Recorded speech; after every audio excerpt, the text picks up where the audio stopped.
सर्वप्रथम हमने चर्चा की थी धात्विक उद्योग। धात्विक उद्योग में भी हम सबसे पहले जिसकी चर्चा कर रहे हैं वो है लौह इस्पात उद्योग। लौह इस्पात उद्योग को हमारे उद्योगों का आधारभूत उद्योग भी कहते हैं, क्योंकि ये अन्य उद्योगों के विकास को सुदृढ़ता प्रदान करता है, क्योंकि ये एक तरीके से अन्य उद्योगों के लिए कच्ची सामग्री का भी काम करता है। इस उद्योग की स्थापना परिवहन लागत को ध्यान में रखकर की जाती है, क्योंकि ये भारी ह्रास त्यागी है। परिवहन लागत अगर, क्योंकि ह्रास त्यागी का मतलब, या इसको हम सिंपल शब्दों में कह सकते हैं भार त्यागी। ऐसा कोई भी उद्योग जो कि वज़न जितना प्राप्त हुआ, मान लें हमने ज़्यादा निकाला, 100 क्विंटल कोई चीज़ निकाली, लेकिन बनते बनते उसका भार कम होते होते वो 60 या 50 क्विंटल रह जाए, तो 40 या 50 क्विंटल का हमें वो नुकसान होगा, उसका वज़न कम होगा। तो इस ऐसे उद्योगों को हम कहते हैं ह्रास त्यागी उद्योग। ऐसे उद्योगों की ज़्यादातर कोशिश की जाती है कि जहाँ ये मिल रहे हों, ऐसा कच्चा माल मिल रहा हो, वहीं पे इंडस्ट्री लगा दी जाए, ताकि परिवहन जो ढोने का अतिरिक्त भार हमें देना पड़ रहा है वो बच जाए। लेकिन अगर अन्य कोई कारक जो इससे भी ज़्यादा इम्पोर्टेंट है, या कोयला मिल रहा हो या पानी मिल रहा हो, तो हम ऐसा भी देख लेते हैं कि हम उनके नज़दीक उस इंडस्ट्री को लगा देते हैं। तो डिपेंड करता है हमारे पास कौन सा माल उपलब्ध है। इस उद्योग में प्रमुख कच्चे माल के रूप में लौह अयस्क चाहिए होता है, कोकिंग कोयला, चूना पत्थर और मैग्नीज, इन सब का उपयोग किया जाता है, तब जाके हमारी ये इंडस्ट्री खड़ी होती है। भारत में लौह इस्पात उद्योग की स्थापना को निर्धारित करने वाले कारकों में कच्चा माल इम्पोर्टेंट है, बाजार, पत्तन सुविधा मतलब बंदरगाह है, आंतरिक परिवहन सुविधा, सरकार की नीतियाँ। देखिए, सरकार की नीतियाँ ज़्यादा हार्ड एंड फास्ट होंगी तो लोग बाग इंडस्ट्री में इन्वेस्ट ही नहीं करेंगे, इसलिए उसमें थोड़ा क्या लचीलापन रखा जाता है, ताकि लोग बाग वहाँ पे अपना इन्वेस्टमेंट करें और ज़्यादा से ज़्यादा प्रसार कर सकें। अब लौह कारखानों की स्थापना की जो अवस्थिति है वो किन किन, ये 4 कारक पर निर्भर करती है। सबसे पहले तो आप ये ध्यान रखिए, वो 4 कारक कौन कौन से होंगे।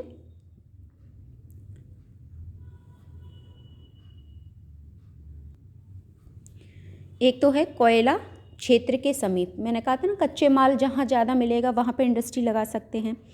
जैसे हमारे यहाँ के उदाहरण में बर्नपुर, हीरापुर, कुल्टी क्षेत्र है, दुर्गापुर क्षेत्र है, बोकारो क्षेत्र है। तो ये कौन से क्षेत्र हो गए, अगर ध्यान से आपने देखा हो, छोटा नागपुर का पठारी क्षेत्र, जिसमें झारखंड, पश्चिमी बंगाल, छत्तीसगढ़, उड़ीसा वाली जो बेल्ट है वहाँ आ जाएगी। दूसरा लौह अयस्क, जो कि मेन इसका कच्चा माल है किसमी, जिससे भिलाई है, भद्रावती है, राउरकेला है, विजयनगर है, सेलम है, फिर से वही क्षेत्र आ गए, कर्नाटक का क्षेत्र भी आ गया। कोयला व लौह अयस्क के मध्य अवस्थित क्षेत्र में जमशेदपुर, जहाँ कोयला भी मिल रहा है, लौह अयस्क भी है, तो उनके बिल्कुल मध्य में लगा दो। तो ऐसी स्थिति के लिए कौन सा फेमस है, जमशेदजी टाटा ने ये बनाया था, आपको ये सबसे फेमस है, इसलिए इस क्षेत्र का नाम में ही जमशेदपुर रख दिया गया था। तटीय क्षेत्रों की अवस्थिति विशाखापट्टनम है, गोपालपुराई, ये क्या है, बंदरगाही पत्तनीय स्थिति है, जहाँ से माल को लादा और भेजा जाता है। आयात निर्यात की नीतियाँ भी इसी पे निर्भर करती हैं। तो कुछ इसके उदाहरण है कि किन किन क्षेत्रों में ये विशेष रूप से कार्यरत हैं। लौह इस्पात की अवस्थिति के ये कारक होते, मैंने कहा था ना केवल लौह जो अयस्क है वो इसके लिए इम्पोर्टेंट है, कोयला भी इम्पोर्टेंट है, चूना पत्थर भी इम्पोर्टेंट है, मैग्नीज भी। तो जहाँ जिसकी लागत में हमें लाभ मिलेगा हम वहीं पे उद्योग की स्थापना कर देते हैं।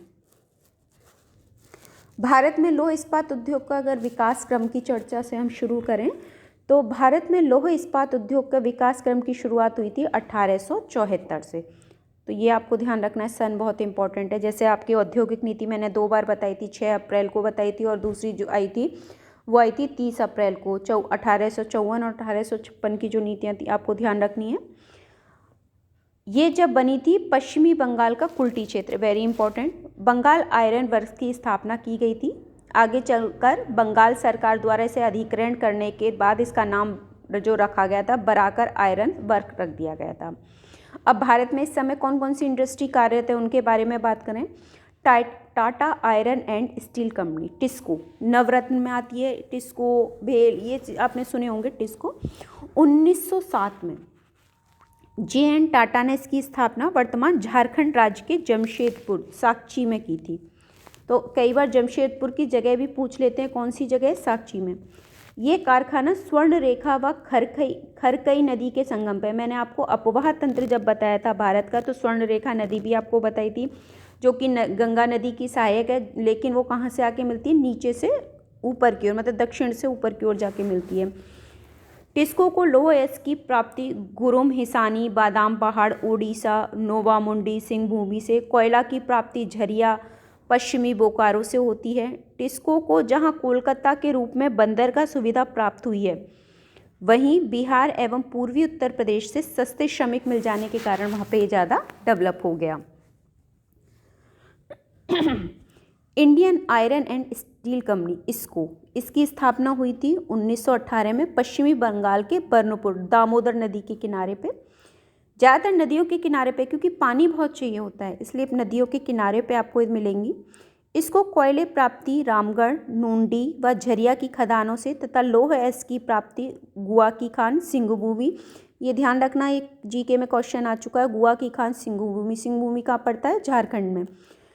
यहीं से इसको चूना पत्थर की प्राप्ति पाराघाट से होती है। ओडिशा के जामदा बांस पानी से मैग्नीज की प्राप्ति होती है। ये पूछा गया था बांस पानी क्षेत्र कहाँ पे है, तो ओडिशा में पड़ता है बांस पानी क्षेत्र मैग्नीज के लिए। इसको को पत्तन सुविधा कोलकाता व हल्दिया से, जल विद्युत दामोदर घाटी से। बाजार जो है वो है कोलकाता हुगली औद्योगिक प्रदेश थे। और परिवहन की सुविधा राष्ट्रीय राजमार्ग 2, दक्षिण पूर्वी रेलवे के माध्यम से। तो बहुत डेवलप हो गया, इसको हर तरीके से कि जलीय सुविधा भी मिले, जलीय यातायात भी कर सकता है, सड़क यातायात भी है, रेलवे यातायात भी है, तो हर तरीके से बहुत डेवलप हो गया इस वजह से। तीसरा है Visvesvaraya iron and steel limited, VISL. इसकी स्थापना हुई थी 1923 में कर्नाटक के शिमोगा जिले में भद्रा नदी के तट पे। बार बार देखिए, ज़्यादातर नदियाँ आएंगी क्योंकि पानी चाहिए, पानी मिलेगा तो जल विद्युत भी मिलेगी, जिससे इंडस्ट्री का डेवलपमेंट होगा। VISL को लौह अयस्क की प्राप्ति बाबा बूदन पहाड़ी क्षेत्र केमानगुंडी खान से, जल विद्युत जोग शरावती परियोजनाओं से, शरावती नदी वहाँ पे। कोयला क्षेत्र दूर स्थापित किया गया है यहाँ पे, लेकिन इसको जल मिल रहा है, आप देखिए परियोजनाओं से, लौह अयस्क बाबा उससे मिल रहा है, बूदन की पहाड़ियों से। तो जहाँ कच्चा माल उपलब्ध होगा, विशेष रूप से पानी वाले क्षेत्र का चयन किया जाता है, जिससे इसकी धुलाई, सफाई और उसके विद्युत की प्राप्ति तीनों काम एक साथ हो सकें। अगला है हमारा हिंदुस्तान स्टील लिमिटेड, HSL, ये है भिलाई में, ठीक है। 1955 में पूर्व सोवियत संघ और भारत सरकार के बीच भिलाई स्टील प्लांट की स्थापना के लिए समझौता हुआ था और 1959 में ये प्लांट शुरू किया गया था। ये क्वेश्चन एक बार नहीं 20-30 बार पूछा गया है कि हिंदुस्तान स्टील लिमिटेड किसके सहयोग से स्थापित किया गया था। तो किसके सहयोग से स्थापित किया गया था, पूर्व सोवियत संघ के सहयोग से। इसको कोयला प्राप्ति कोरबा, बोकारो, झरिया से। लौह अयस्क दिल्ली, रजहरा, मैग्नीज बालाघाट। बालाघाट कहाँ पड़ता है, MP में, ध्यान रखिएगा। भंडारा से। बंदरगाह सुविधा विशाखापट्टनम से। परिवहन की सुविधा कोलकाता मुंबई रेल मार्ग से प्राप्त होती है। तो विशेष इसमें एक तो ये ध्यान रखना है कि किन किन क्षेत्रों से मिलता है और किसके सहयोग से बना है। 1955 में पूर्व सोवियत संघ से, 1959 में प्लांट का उत्पादन शुरू हो गया था। अगला है हमारा हिंदुस्तान स्टील लिमिटेड। इसकी स्थापना किसके सहयोग से, फिर से मैंने कहा सहयोग ध्यान रखना। इसकी स्थापना जर्मनी की और इसकी स्थापना सोवियत संघ के से हुई थी 1959 में। ओडिशा के शंख व कोयल नदियों के संगम पे इसकी स्थापना की गई थी। कोयला मिलता है झरिया व कोरबा क्षेत्र से, दोनों आसपास हिंदुस्तान के हैं ज़्यादातर। देखिए, लौह अयस्क बरसुआ से। जल विद्युत हीराकुंड परियोजना से। हीराकुंड परियोजना का उड़ीसा वाला क्षेत्र आ जाता है फिर से यहाँ पे। परिवहन की सुविधा हावड़ा मुंबई रेल मार्ग से प्राप्त होती है। तीसरा है हमारा हिंदुस्तान स्टील लिमिटेड, HSL। तीनों ही हैं लेकिन अलग अलग क्षेत्र हैं। ये भिलाई में है, ये राउल के, ये दुर्गापुर में है। ये भी गौर से देखिए 1959 अगेन 1959। पश्चिमी बंगाल के वर्धमान जिले में। किसके सहयोग से, ब्रिटेन के। ये जर्मनी के से है। ये भिलाई वाला किसके से है, सोवियत संघ के से है। राउरकेला जर्मनी के से है और दुर्गापुर ब्रिटेन के सहयोग से स्थापित किया गया है। सन वही हैं।